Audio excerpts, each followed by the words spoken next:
Today, I want to share something with you that Florence Scovel Shinn, one of the most powerful spiritual teachers of the last century, understood deeply. That faith isn't always expressed in grand gestures or monumental moments. Sometimes the most profound spiritual transformations begin with the smallest seeds. Think about it. A tiny mustard seed, barely visible to the naked eye, can grow into a tree large enough to provide shade and shelter. A single kind word spoken at the right moment can change the entire trajectory of someone's life. One quiet decision made in faith can ripple out and touch your peace, your relationships, your health, and yes, even your finances. What if I told you that something as simple as what you carry in your pocket could completely transform the next 50 years of your life? I know that sounds impossible, maybe even a little strange, but before you dismiss this idea, let me ask you something. Have you ever noticed how certain small objects seem to carry meaning beyond their physical form? A worn photograph, a piece of jewelry passed down through generations, a smooth stone picked up on a meaningful day? These aren't just things. They become anchors, reminders, silent prayers that travel with us through our daily lives. But before we begin, please hit the like button and let me know where in the world you're watching from today. It's always fascinating seeing who's joining us from around the world. And if you haven't already, make sure to hit that subscribe button and turn on the notification bell so you don't miss any of our future videos. Has this ever happened to you? You've prayed for breakthrough, you've asked for blessings, you've declared abundance over your life, but somehow it feels like there's a disconnect between what you believe and what you're actually experiencing? Stay with me until the end, because what you're about to discover might surprise you. It might even be the missing piece you've been searching for. You see, Shinn taught that we are spiritual beings living in a physical world, and sometimes we need physical reminders to keep our spiritual frequency aligned with divine abundance. We need something tangible that we can touch, something that moves with us throughout our day, something that whispers to our spirit, "You are not alone. You are blessed. You are provided for." This isn't about superstition or magic. This is about creating conscious touch points that activate your faith in the midst of ordinary moments. The ancient wisdom traditions understood this. They understood that certain objects, when carried with intention and faith, become more than just material things. They become symbols, declarations, living prayers tucked quietly into the fabric of your everyday life. And here's what's fascinating. Modern science is actually beginning to catch up with what spiritual teachers have known for millennia. We now know that our thoughts create measurable energy, that our beliefs shape our reality in ways we're only beginning to understand. So what if there were 3 simple items, ordinary, accessible, humble things, that you could place in your pocket right now, items that carry profound spiritual significance? What if these small seeds of faith could begin to shift the energy around you, attract the blessings that have been waiting for you, and remind you moment by moment that you walk with divine support? The question isn't whether you deserve these blessings. You do. The question is whether you're ready to create the conscious reminders that will help you stay aligned with them. Now, before I reveal what these 3 items are, I need to be absolutely clear about something crucial, because without this understanding, you might mistake this practice for something it's not. This isn't about luck. It's not about charms or talismans or some kind of mystical magic trick. We're not playing with superstition here. We're engaging with something far more powerful and far more real. What we're talking about is faith. Pure, active, living faith. The kind of faith that moves mountains, opens doors, and aligns your entire being with divine provision. You see, there's a hidden truth that many people miss when they hear about spiritual practices like this one. They focus on the object instead of the principle. They think the power is in the thing itself, the item in the pocket, the ritual, the physical act. But that's like thinking the power of a key is in the metal, rather than in what it unlocks. The real transformation happens in your consciousness, in your mindset, in the decisions you make about what you believe is possible for your life. Florence Scovel Shinn understood this deeply. and she wanted to make sure her listeners grasped this foundation before moving forward. There's a passage in Scripture that captures this perfectly. Hebrews chapter 11, verse 1. Now faith is the substance of things hoped for, the evidence of things not seen. Let that sink in for a moment. Faith is substance. It's not wishful thinking. It's not crossing your fingers and hoping for the best. Faith is the actual material, the building blocks of your future reality. It's evidence of what hasn't manifested yet, but is already real in the spiritual realm. This is where most people get the journey backwards. The world teaches us to see first, then believe. Show me the money, then I'll trust it's coming. Let me see the healing, then I'll have faith. Prove it. Exists, then I'll accept it. But spiritual law operates in exactly the opposite direction. God doesn't ask you to see before you believe. He asks you to believe so that you can see. This reversal, this complete flip in how we approach reality, is fundamental to how manifestation actually works. When you believe first, you set energy in motion. You create a frequency. You open channels that were previously closed. You become a magnet for the very things you're declaring over your life. This is why carrying these 3 items with intention isn't about the objects themselves having magical properties. It's about what they do to your consciousness every time you touch them, every time you remember they're there. They become anchors for your faith, physical reminders that keep you aligned with spiritual truth even when your circumstances are screaming the opposite message. If this resonated with you, hit that subscribe button. I'm here bringing you practical spiritual wisdom you can actually use, and I don't want you to miss what's coming next.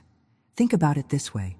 Your mind is constantly being bombarded with information, with doubt, with fear, with the evidence of lack or limitation. These small items become interruptions to that negative programming. They're like reset buttons for your spirit. Each time your hand brushes against them in your pocket, your subconscious receives a signal, a reminder that you're walking by faith, not by sight, that you're connected to something greater than what your eyes can see, that abundance, protection, and divine favor are not just possibilities, but promises already working their way toward you. Now I want to go even deeper into this, because understanding what each of these 3 items represents will completely change how you carry them and why they work so powerfully. If this is resonating with you right now, write in the comments, "I'm ready to walk by faith." What's fascinating about this principle is how it actually operates in your daily life. When you genuinely believe that God can bless your finances, you're not just thinking positive thoughts. You're literally opening a door. When you believe He can provide for your needs, you're opening a window. When you believe He can heal the deepest wounds in your mind and heart, you're opening yourself to a peace that transcends all logical understanding. This isn't metaphorical language. These are actual spiritual mechanics that have been understood by people of deep faith for thousands of years. Your belief creates permission. It creates space. It creates receptivity. Think of it like tuning a radio. The frequency is already broadcasting. The music, the message, the transmission is already happening. But if your receiver isn't tuned to the right station, you'll only get static. Your belief is what tunes you in. It adjusts your frequency to match the frequency of abundance, of healing, of divine provision. And here's where it gets really interesting. Because we're now seeing something remarkable happen in our modern era. Science and spirituality, which have been viewed as opposites for so long, are beginning to speak the same language. Scientists today talk about how our bodies radiate energy. They measure frequencies, electromagnetic fields, vibrations that extend beyond our physical form. They're discovering that our thoughts, our emotions, our beliefs actually create measurable waves of energy that interact with the world around us. What ancient spiritual teachers called spirit, modern quantum physics calls energy. What the Bible described as the light within us, science now measures as bioluminescence and electromagnetic resonance. These aren't contradictions. They're the same truth viewed through different lenses, different vocabularies describing the same underlying reality. This convergence is powerful because it validates what mystics and spiritual teachers have been saying for millennia. You are not just flesh and bone. You are a walking, breathing energy field. Every thought you think sends out a signal. Every belief you hold creates a vibration.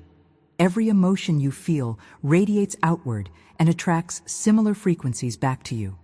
This is why your mindset matters so profoundly.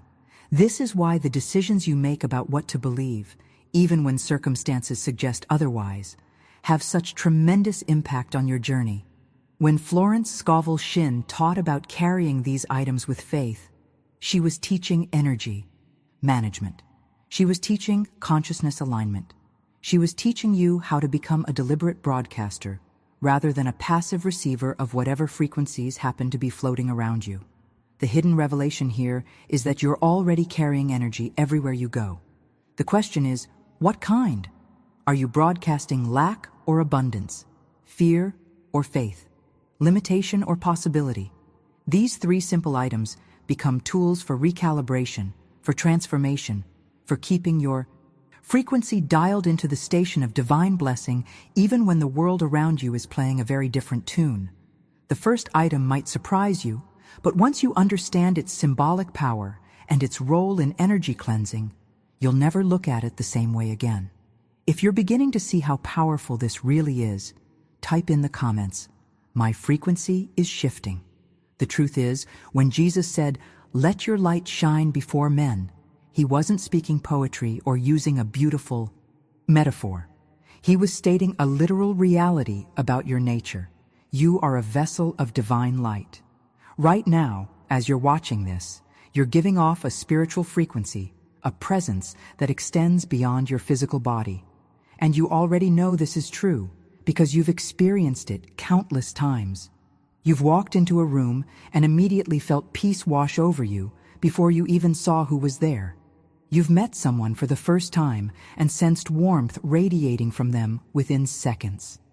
You've also encountered people who made you feel inexplicably anxious or uncomfortable, and you couldn't explain why. You just felt it.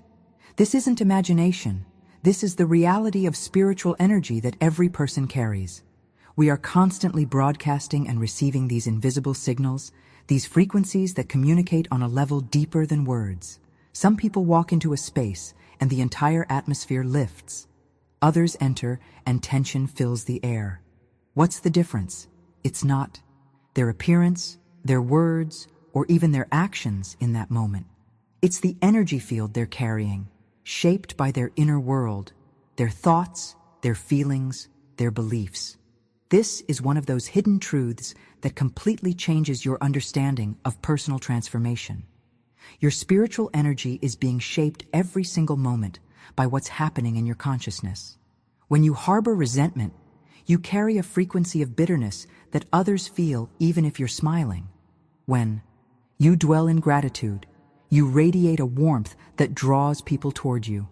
When fear dominates your thoughts, you emit an energy of contraction that makes others uncomfortable. When faith fills your heart, you broadcast an expansive presence that creates safety and possibility. The impact of this on your daily journey cannot be overstated. Every interaction you have, every room you enter, every conversation you participate in, you're bringing your energy field with you. And that field is either opening doors or closing them, attracting opportunities or repelling them, creating connection or distance. This is why your mindset isn't just about feeling better in your own head. It's about the tangible, measurable effect you have on the world around you and the world's response back to you.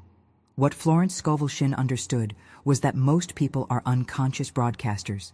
They're not deliberately choosing their frequency. They're simply reacting to circumstances, letting external conditions determine their internal state, which then broadcasts outward and attracts more of the same. It's a cycle that keeps people stuck. But when you become conscious of this process, when you make deliberate decisions about the energy you're going to carry regardless of circumstances, everything begins to shift. This is where those three items come in as powerful tools for energy management. The first one specifically addresses cleansing and purification, removing the old frequencies that have been blocking your blessings and keeping you tuned to the wrong station. If you're realizing how much your energy affects everything around you, write in the comments, "I choose my frequency." There's a revelation that changes everything once you truly grasp it. When your inner life shifts, your outer world begins to reorganize itself around that shift. This isn't wishful thinking or positive affirmations trying to override reality. This is spiritual law operating with the same consistency as gravity. If your heart genuinely believes you are poor, not just in your conscious thoughts, but in the deep convictions of your being, you will attract poverty. Not because the universe is punishing you, but because you're broadcasting on the frequency of lack, and that frequency magnetizes circumstances that match it. Conversely, when your spirit truly believes you are blessed, when that becomes your core identity rather than just something you hope for, you begin attracting blessing. When your soul is convinced of loneliness, you draw isolation toward you even in crowded rooms. But when your heart declares love, guidance, and divine provision as your reality, heaven itself begins aligning circumstances, people, and opportunities in your favor. This is the hidden mechanism behind why some people seem to effortlessly attract success, while others struggle despite working just as hard. It's not luck, it's frequency. It's the inner conviction that's broadcasting outward and creating magnetic pull. There's ancient wisdom in Proverbs that captures this perfectly. As a person thinks in their heart, so they become. Not as they think in their head, but in their heart, that deep place where belief lives beyond intellectual agreement. And Jesus expanded on this truth when he said that from the abundance of the heart, the mouth speaks. What fills your inner world inevitably spills into your outer expression. You speak what you genuinely believe. You attract what you consistently confess. You live what you declare over yourself day after day. This is why your internal dialogue, the conversation you're having with yourself every moment, is so crucial to your transformation journey. Most people don't realize they're making declarations all day long. I'll never get ahead. Money is so hard to come by. Good things don't happen to people like me. These aren't just thoughts. They're creative statements that shape your energetic field and determine what you magnetically pull toward you. Now here's where this connects to the practice of carrying these 3 items with faith. They become anchors for your belief system. In the chaos of daily life, in moments of doubt, in seasons of challenge, your conscious mind forgets what you've decided to believe. Your thoughts get hijacked by circumstances, by fear, by old programming. But when you carry something physical that represents your faith, something you can actually touch, you create a tangible reminder that interrupts the spiral of negative thinking. Each time your hand brushes against it, there's a reset, a moment where your subconscious receives a signal that you are walking by faith, that you are blessed, that divine provision surrounds you. The object itself has no power, but your consistent interaction with it as a symbol of faith creates neural pathways, energetic patterns, and spiritual alignment that become stronger over time. The first of these 3 items specifically addresses the cleansing process that must happen before new blessings can flow freely into your life. If you're understanding how your inner beliefs create your outer reality, type in the comments, "As I believe, so I become." So imagine this moment.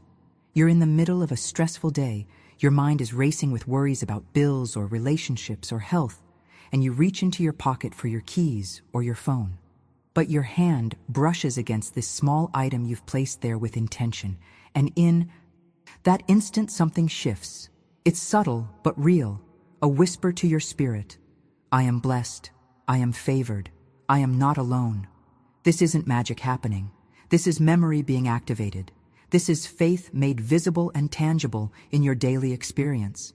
It's a physical trigger for spiritual awareness that might otherwise get buried under the noise of everyday life.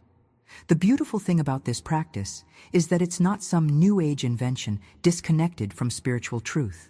Jesus himself understood the power of physical symbols to represent deeper realities. Think about it. He took bread, the most ordinary substance, something people ate every day, and said, "This is my body." He took wine and declared, "This is my blood." He transformed a Roman execution device, the cross, into the ultimate symbol of eternal victory. Why would the Son of God use physical objects to communicate spiritual truth? Because he understood how we're designed. We are spirit beings living in physical bodies, navigating a material world, and we need bridges between the seen and unseen realms. God has always used simple earthly things to reveal profound spiritual principles. A burning bush that wasn't consumed, a staff that became a serpent, water turned to wine, 5 loaves and 2 fish, oil that wouldn't run out, mud placed on blind eyes to restore sight. Throughout Scripture, we see this pattern repeated again and again, the divine taking the ordinary and infusing it with extraordinary purpose. Not because the object itself contains power, but because it becomes a point of contact between faith and manifestation, between belief and breakthrough. This is exactly what Florence Scovel Shinn was teaching when she spoke about carrying these 3 specific items. She wasn't inventing something new. She was following a biblical blueprint that's been proven effective for thousands of years. The impact this has on your transformation journey is significant because it keeps your consciousness anchored to truth even when your circumstances are screaming lies. Your environment might be saying, "There's not enough," but your pocket reminds you, "I am provided for." Your emotions might be whispering, "You're alone in this," but that subtle touch reminds you, "Divine guidance surrounds me." The world might be declaring, "Nothing ever changes," but this small ritual reinforces, "My life is shifting toward blessing." What's happening behind the scenes when you practice this is that you're training your awareness, you're disciplining your mindset, you're making deliberate decisions about which frequency you'll tune into, regardless of external static. The first item represents purification and the removal of energetic blocks that have been preventing your blessings from flowing freely. If this biblical pattern of using physical symbols for spiritual truth resonates with you, write in the comments, "Faith made visible." Now let me be absolutely clear about something that could easily be misunderstood if I don't say it directly. The power is not in the garlic, the clove, or the salt. These items are not magical talismans. They don't possess some supernatural force that's going to change your life while you sit back passively. The real power is in your belief, in your faith, in your living connection to the divine source that created you. These objects are tools to stir that faith, to remind you moment by moment that you walk with divine assistance at all times. They're catalysts for your consciousness, not substitutes for your spiritual engagement. If this message stirred something in you, tap that like button. It helps this teaching reach others who need to hear it just as much as you did. This distinction is critical because I've seen people put all their hope in objects, in rituals, in external things, while completely missing the internal transformation that's required. The object is a reminder. The real work happens in your spirit, in your mind, in the decisions you make about what you're going to believe about yourself and your life. What we're really talking about here is remembering who you are. Because somewhere along this journey, most of us have forgotten how powerful we are when we're walking in alignment with God. We've forgotten the promise that greater is He that is in you than he that is in the world. Think about that statement for a moment. Greater is the Spirit dwelling within you than any force, any obstacle, any limitation in the external world. We've forgotten that Christ said, "If we ask, it shall be given. If we seek, we shall find. If we knock, the door shall be opened." These aren't suggestions or possibilities. These are promises.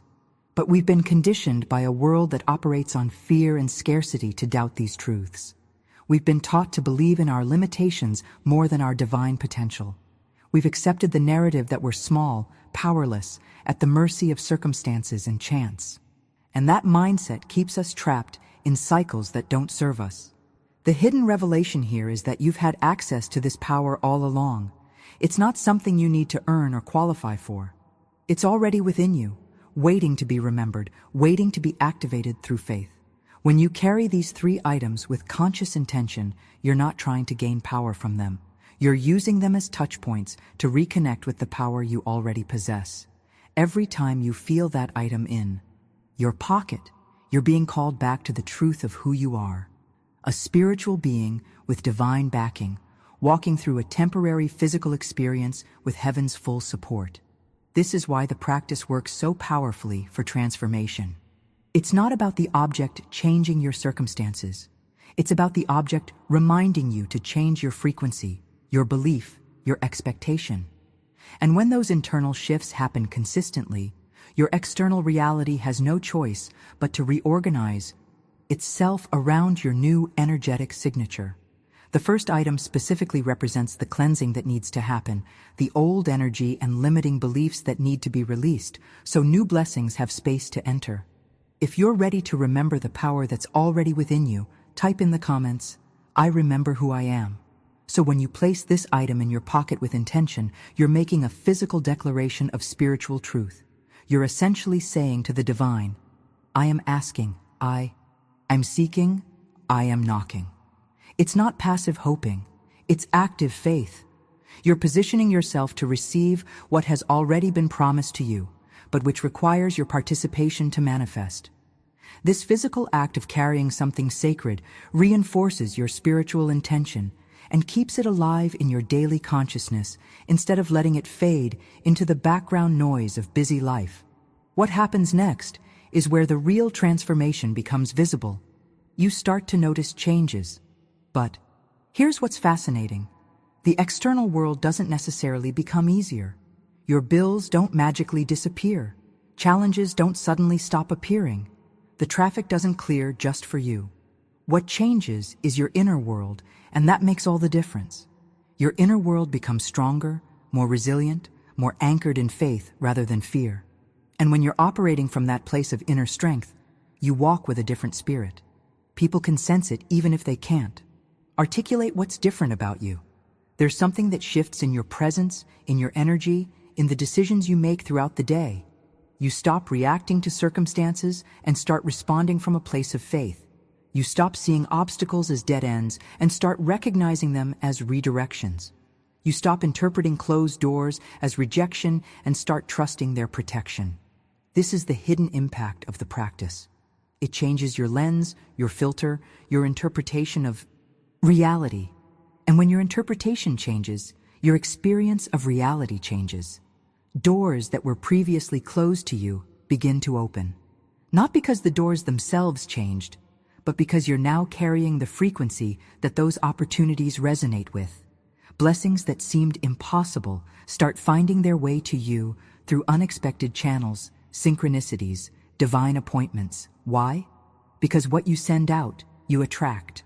When you're broadcasting faith, abundance, gratitude, and divine connection, you magnetize circumstances that match those frequencies.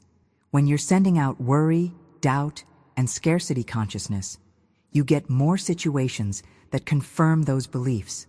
This is the journey from unconscious creation to deliberate manifestation. Most people are creating their reality by default, just reacting to whatever comes their way and wondering why the same patterns keep repeating.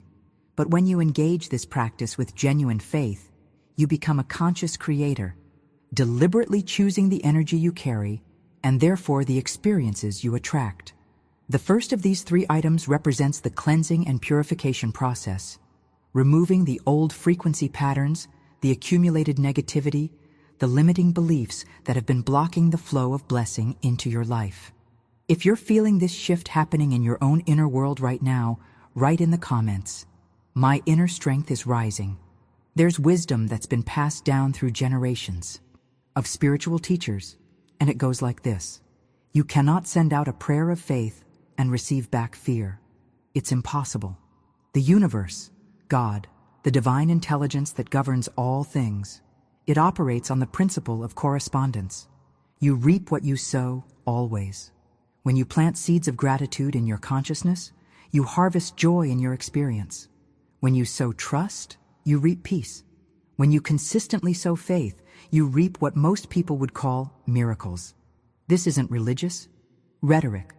This is spiritual law operating in your daily life with the same reliability as any natural law. The revelation here is that most people are unconsciously sowing seeds they don't want to harvest.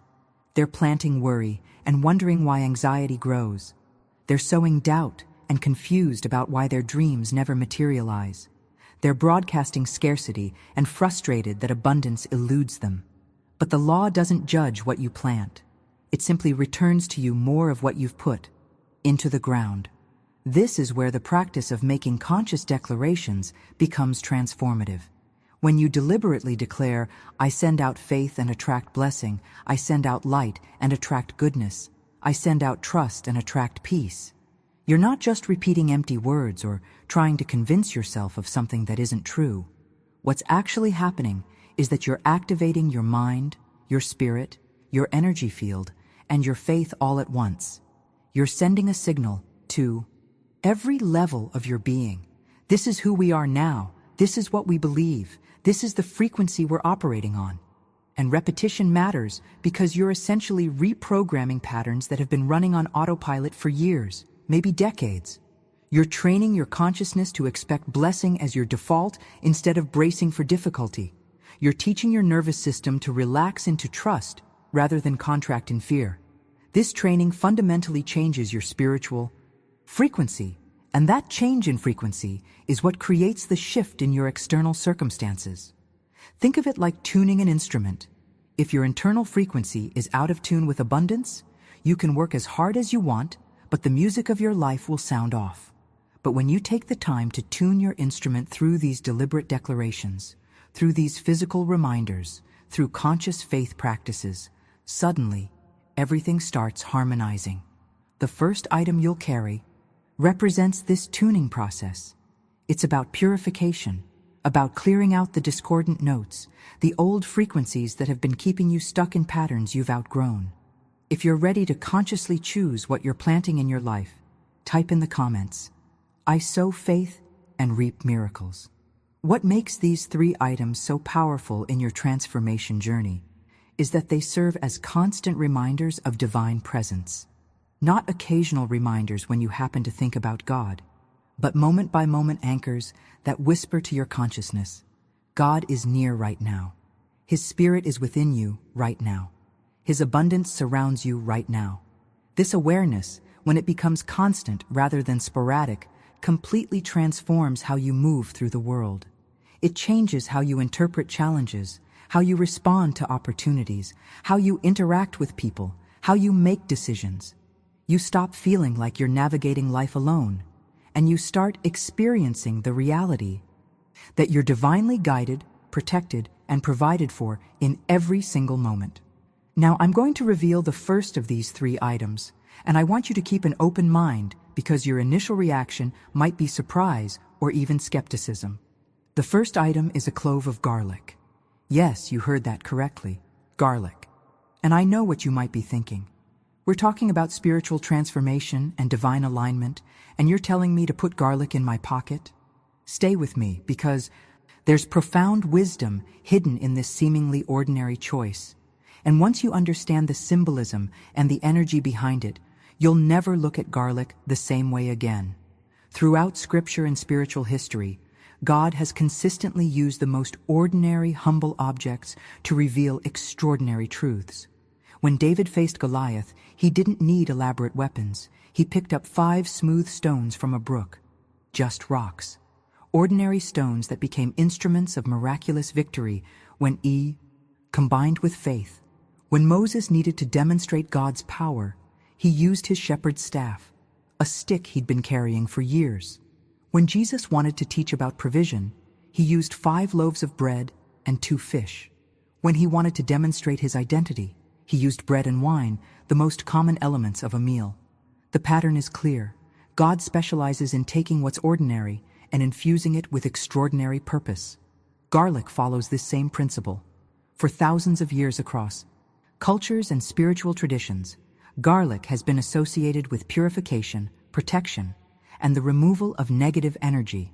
Now, before you think this sounds like superstition, understand that the power isn't in the garlic itself.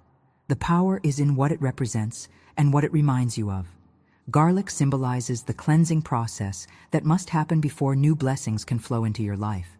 It represents the removal of old energy patterns, limiting beliefs, and spiritual blockages that have been preventing your breakthrough. When you carry it with intention, it becomes a daily reminder that you are actively participating in your own purification and transformation. If you're open to discovering the deeper meaning behind this first item, write in the comments, "I'm ready for cleansing." The fascinating thing about garlic is that its symbolic power isn't something modern spirituality invented. This goes back thousands of years across multiple cultures and civilizations. Ancient peoples recognized something profound about garlic. They associated it with protection, with cleansing, with driving away darkness and negative forces. Whether we're talking about ancient Egypt, medieval Europe, or traditional Asian cultures, garlic consistently appeared in rituals designed to purify spaces, protect homes, and ward off sickness. Now, were they worshiping garlic? Of course not. They understood that certain elements in the natural world carry symbolic energy that can be harnessed through faith and intention. When we look at this through the lens of faith rather than superstition, we see that garlic represents God's cleansing work in our lives.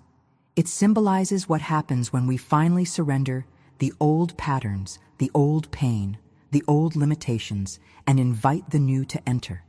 This is purification. This is renewal. This is the necessary clearing that must happen before transformation can fully take root.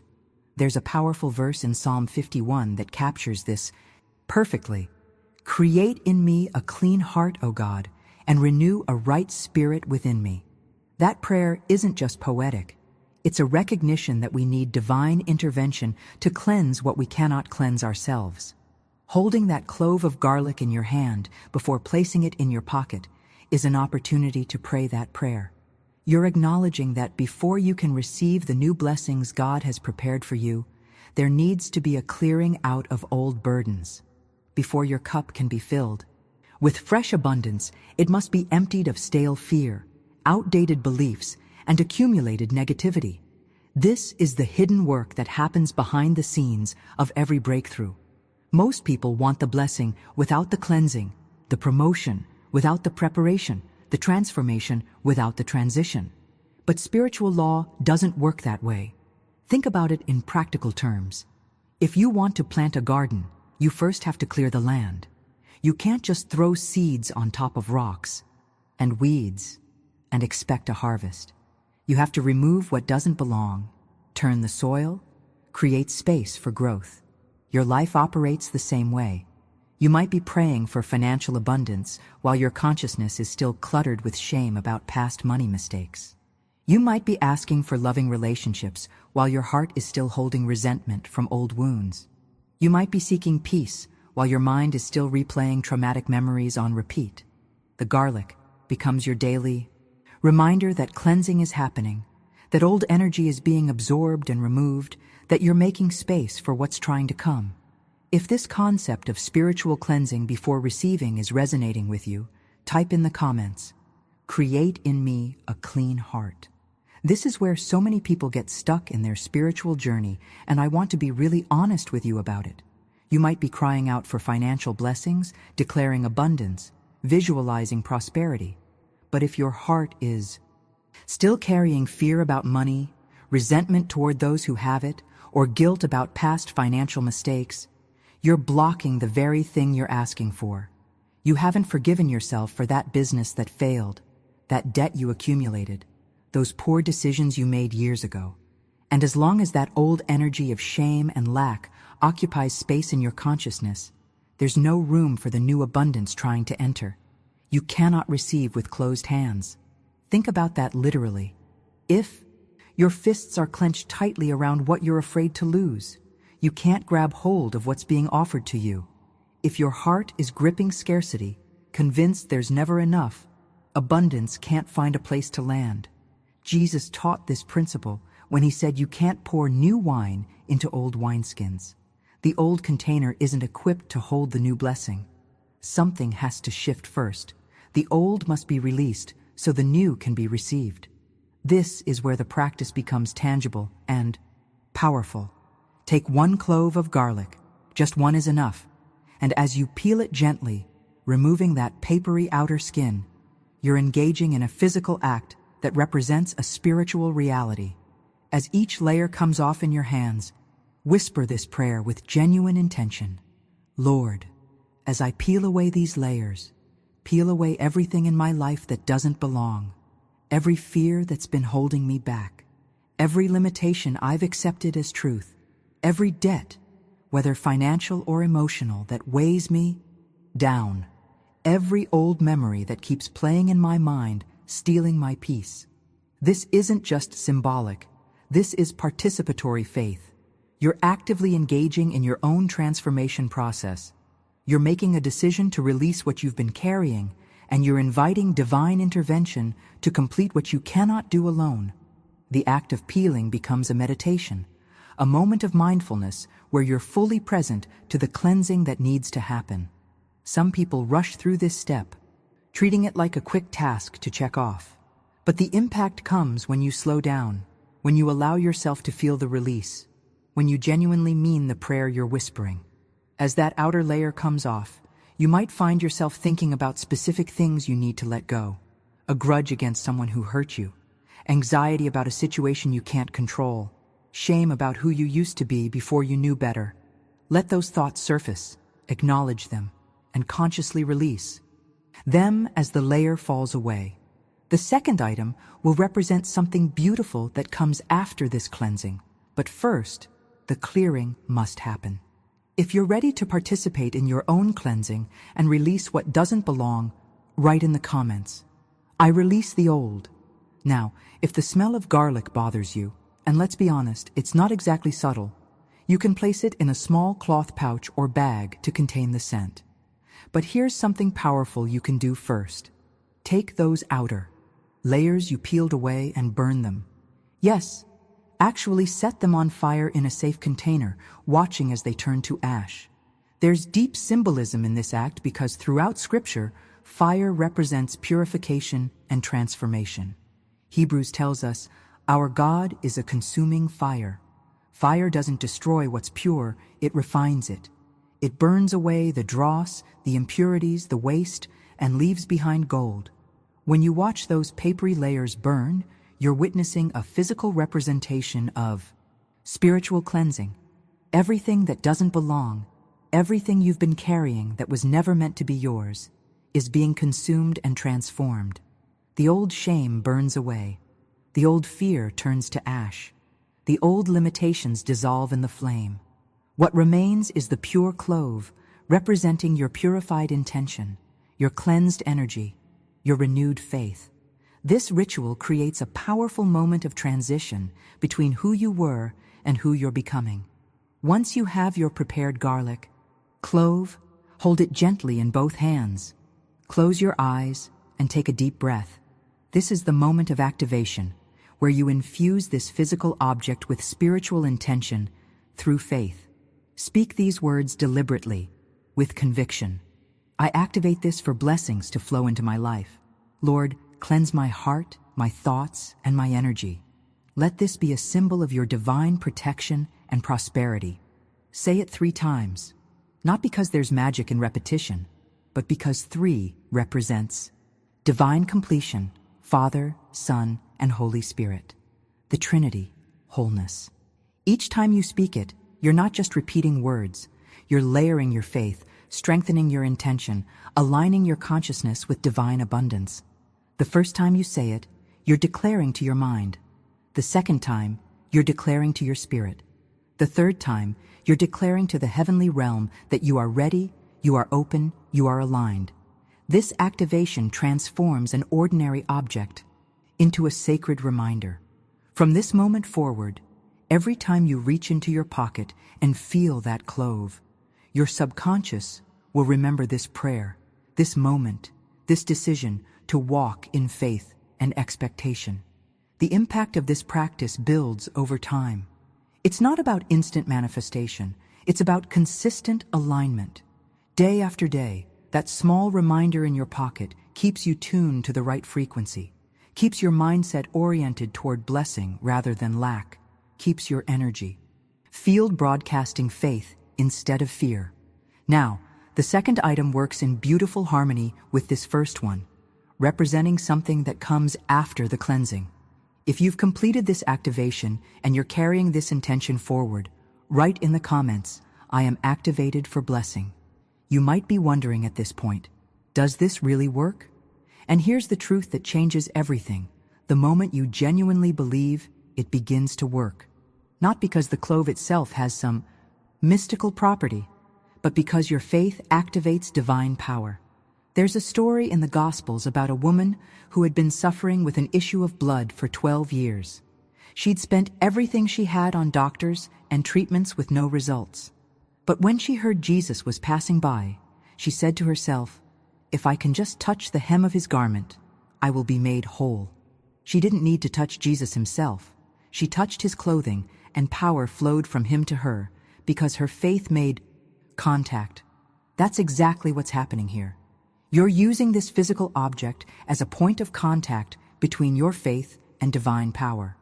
The garlic doesn't heal you, doesn't bless you, doesn't attract abundance. Your faith does. But having something tangible to touch, something real you can feel, creates a bridge between the invisible realm of spirit and the visible realm of matter. This is the hidden mechanism behind why physical rituals and symbols have been used throughout human history in every spiritual tradition. They're not about worshiping objects.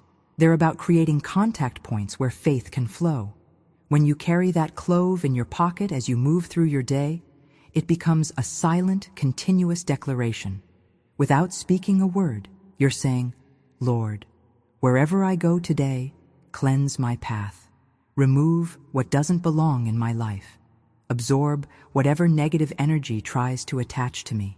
Let me walk in your light, in your favor, in your abundance."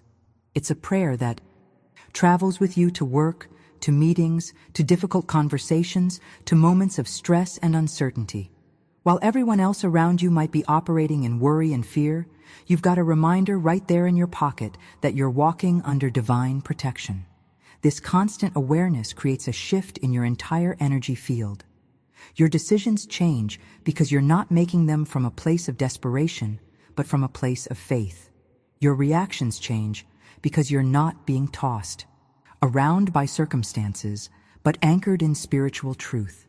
Your presence changes because you're carrying a frequency of blessing rather than burden. People might not be able to articulate what's different about you, but they'll sense it. Some will be drawn to your peace. Others might feel uncomfortable around your faith because it challenges their fear-based mindset. The transformation happening here isn't just about attracting money or material blessings, though those often follow.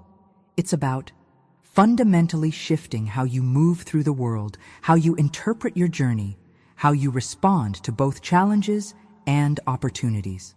The second item builds on this foundation beautifully.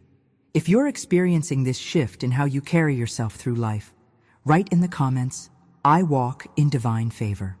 Here's something most people don't realize until they start doing the inner work. The negative energy blocking your blessing isn't usually in your environment or coming from other people. It's inside you. It's the guilt you're still carrying from mistakes you made 5, 10, 20 years ago. It's the fear of scarcity that got programmed into you from watching your parents struggle. It's the bitterness you've been nurturing from that time someone betrayed your trust or took advantage of your kindness. These internal blocks are far more powerful than any external circumstance because they shape your frequency from the inside out. This is why the garlic practice becomes so transformative over time. It's not a one-time cleansing. It's a daily reminder to release what you're holding on to. Every morning when you place it in your pocket, you're making a conscious decision. Today, I choose to let go. Today, I choose faith over fear. Today, I choose forgiveness over bitterness. And as that clove symbolically absorbs negative energy throughout your day, something shifts in your spirit. You begin to feel lighter. Your thoughts become clearer. Your heart becomes more open. You're creating internal space for blessings to land. What's remarkable is how quickly people start noticing tangible changes once they commit to this practice with genuine faith. Within days, Sometimes, even within hours, small blessings begin appearing that seem like coincidences but aren't. Someone unexpectedly pays back an old debt you'd written off. A new opportunity surfaces through a random conversation. A bill you were worried about gets mysteriously reduced or canceled. The anxiety that's been keeping you up at night suddenly releases and peace settles in. These aren't random events. This is the direct result of your spiritual frequency changing. The clove itself didn't create these blessings. Your shifted consciousness did. When you changed your internal vibration from fear to faith, from scarcity to abundance, from closed to open, you sent out a completely different signal to the universe. And the universe always responds to your dominant frequency. What you were broadcasting before was, I'm stuck, I'm blocked, I'm afraid. What you're broadcasting now is, I'm ready, I'm open, I'm expecting good things. Heaven hears that signal and responds accordingly. This is the hidden impact of seemingly simple spiritual practices. They create internal transformation that manifests as external change. The journey from blocked to blessed isn't about waiting for circumstances to change first. It's about changing your inner world so profoundly that circumstances have no choice but to reorganize around your new frequency. The second item in this practice represents what naturally flows once the cleansing has created space. If you're already noticing shifts and blessings appearing in unexpected ways, write in the comments, "Blessings are finding me." The second item you'll carry alongside that clove of garlic is another type of clove entirely, a whole clove, the spice. And just like with the garlic, your first reaction might be, "Really? We're still talking about kitchen ingredients?" But stay with me because the symbolism here is profound and the impact on your transformation journey is undeniable. A whole clove is incredibly humble in appearance. It's tiny, dark, unassuming. You could hold a dozen in your palm. Yet despite its size, a clove carries a fragrance that absolutely refuses to go unnoticed. Even the smallest one fills an entire room with warmth and sweetness that lingers long after you've left. This is exactly how grace operates in your life. 1. Small act of faith, one moment of kindness, one decision to respond differently than you've always responded. It changes the entire atmosphere. Not through force or volume, but through essence. The clove teaches us something crucial about how to move through this world. It doesn't shout. It doesn't demand attention or recognition. It doesn't try to overpower others' sense or dominate the space. Yet wherever it's placed, transformation happens.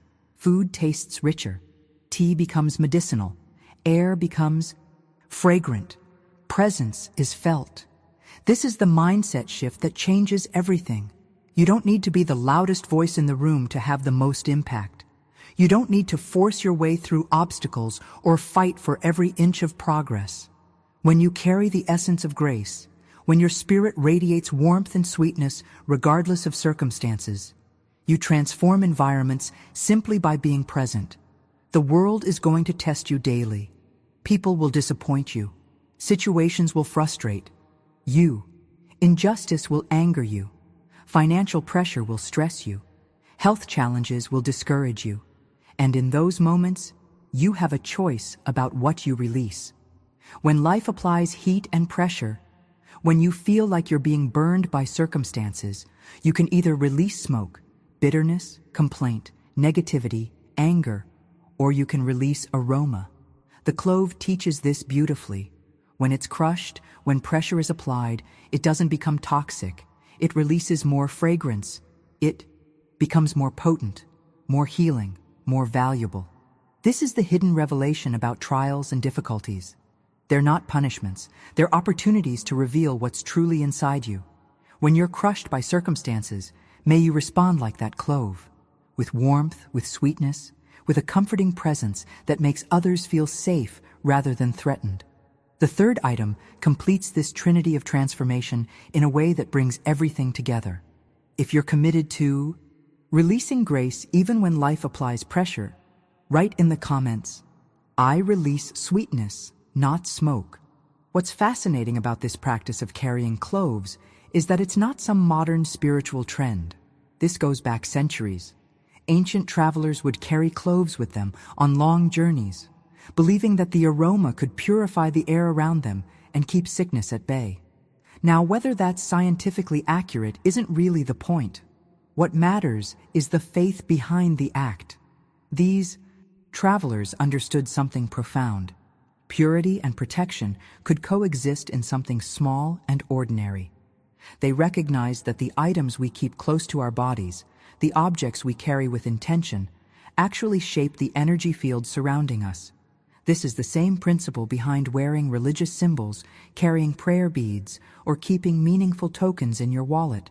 It's not superstition when done with genuine faith. It's energy management. It's consciousness alignment.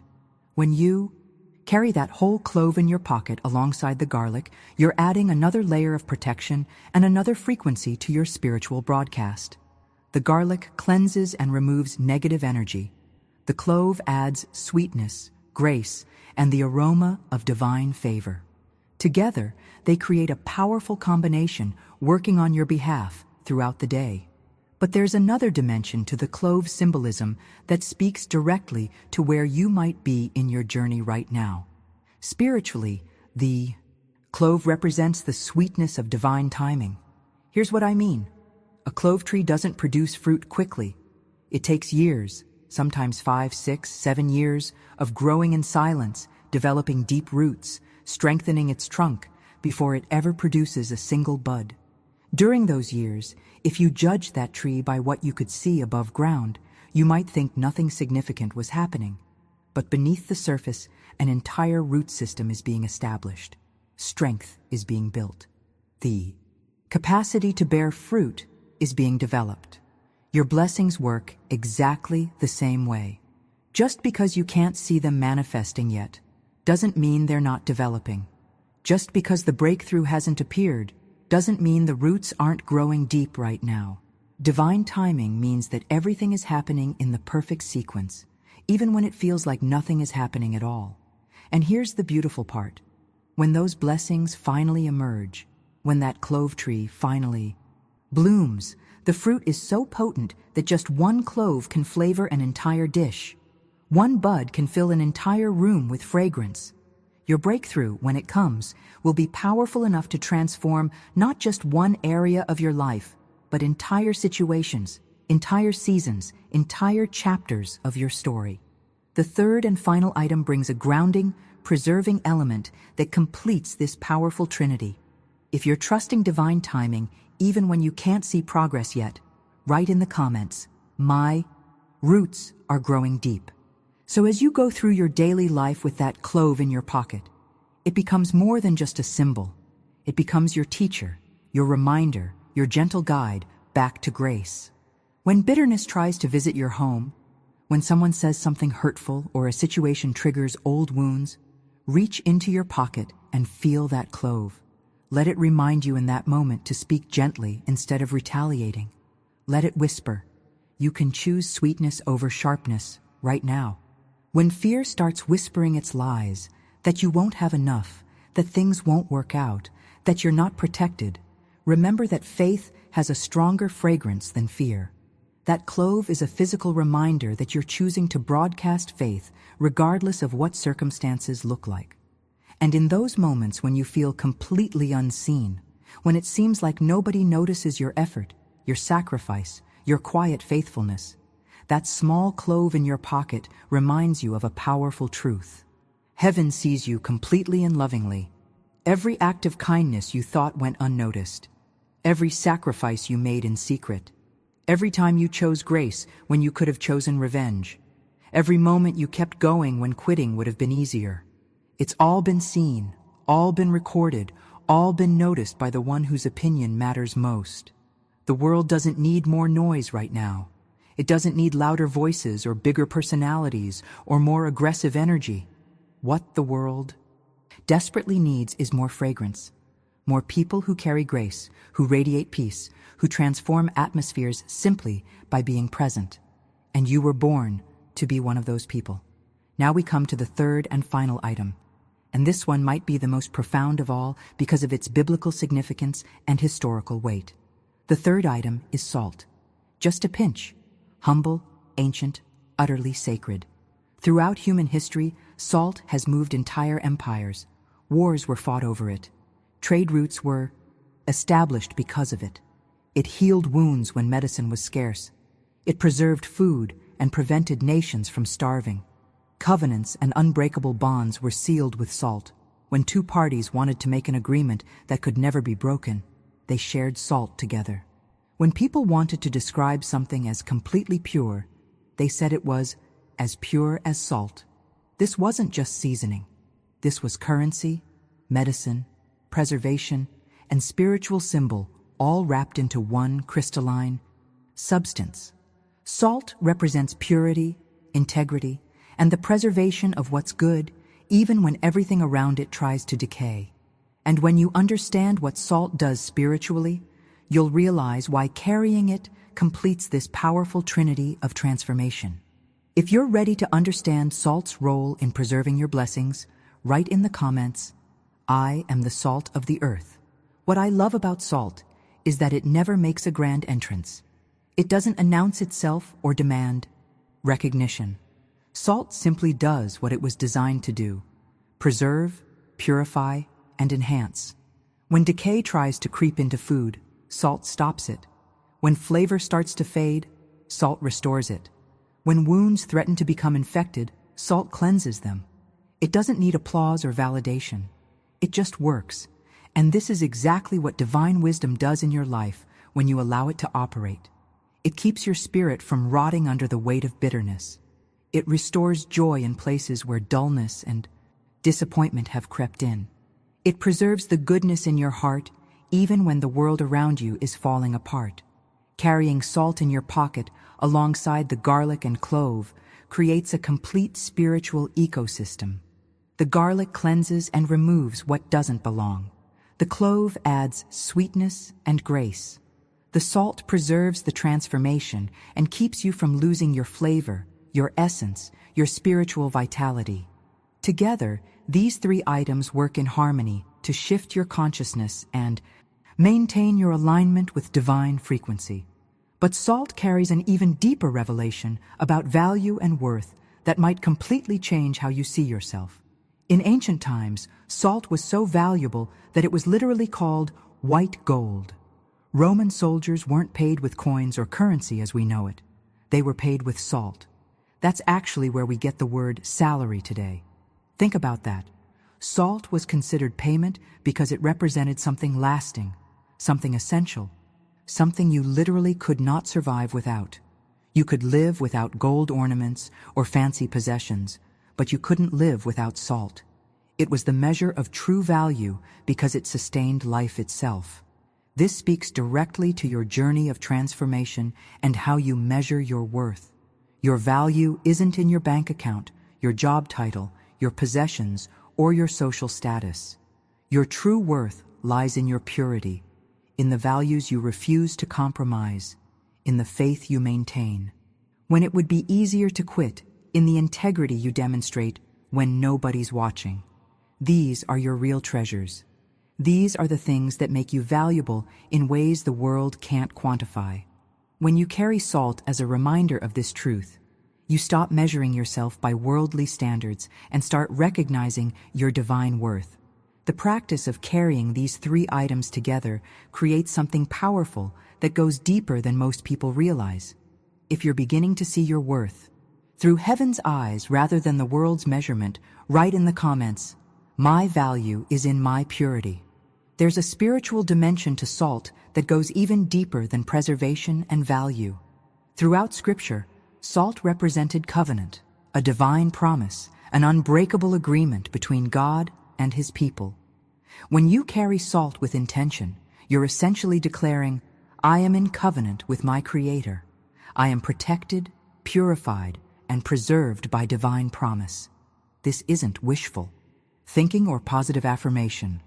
This is positioning yourself in agreement with heaven, acknowledging that there's a sacred exchange happening between the earthly realm where you live and the spiritual realm where all things originate. Salt also teaches us something critical about balance in this journey of transformation. Too little salt and food tastes empty, lifeless. Too much salt, and it becomes inedible, overwhelming. The right amount brings out flavor, enhances what's already there, makes everything better. Your life requires this same wisdom, knowing when to give and when to hold back, when to speak and when to stay silent, when to push forward and when to rest. The salt in your pocket becomes a daily reminder to stay grounded, to remain centered in peace even when life swings to extremes. When chaos tries to pull you off center, that salt whispers, stay balanced, stay rooted, stay true. Now you might be wondering why I keep emphasizing that these items go in your pocket. Specifically, why not wear them around your neck, or keep them on a shelf at home, or place them under your pillow? Because your pocket is intimate, it's close to your body, right there against your leg or near your heart. It moves when you move. It travels everywhere you travel. It becomes woven into the fabric of your daily rhythm, and that's where real faith actually lives, not in the mountaintop moments or the rare visits to sacred spaces, but in the ordinary, everyday movements of your life. When your hand reaches into your pocket for your keys or your phone and accidentally brushes against these items, something beautiful happens. In that instant, you remember. You remember who you are. You remember whose you are. You remember the promises you've declared over yourself. You remember that you're not navigating this alone. This practice isn't superstition or magic. It's anchoring your faith in the mundane moments where faith is most needed and most easily forgotten. It's saying with your whole being, Lord, let me not forget, even for a moment, that I am yours and you are mine.